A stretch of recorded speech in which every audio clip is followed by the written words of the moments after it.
Сәлем достар, менің каналыма қош келдіңіздер. Бүгін сіздермен меренг рулетін жасаймыз. Маған 4 түйір жұмыртқа қажет болады. Ең алдымен ақ уызы мен сары уызын ажыратып аламыз.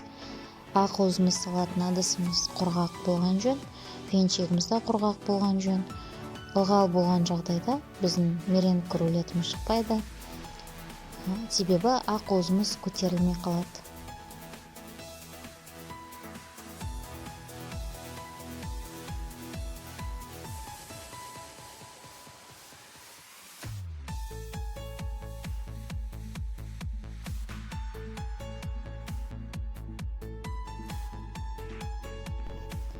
Енді ақ уызымызды шамамен 4-5 минут араластырып аламыз.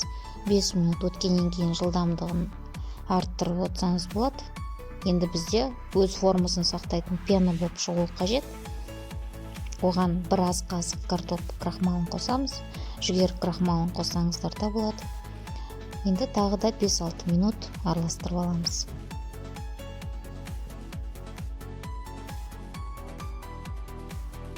Енді 200 грамм шекерді шетінен қосып араластырып отырып, тағы да 5-6 секунд араластырып аламыз.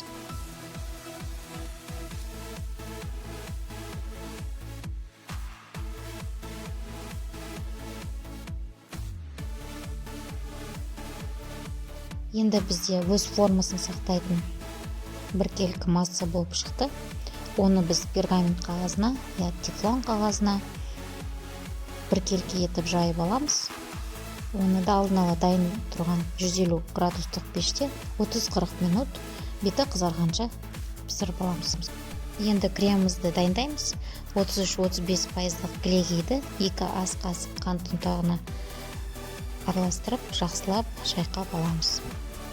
Енді біздің меренг дайын болды. Оны 15-20 минут салқындатып, енді кремімізді біркелкі етіп жағып алдым. Пергаменттің көмегімен көтеріп орадым. Міне біздің керемет дәмді меренг рулетіміз дайын болды.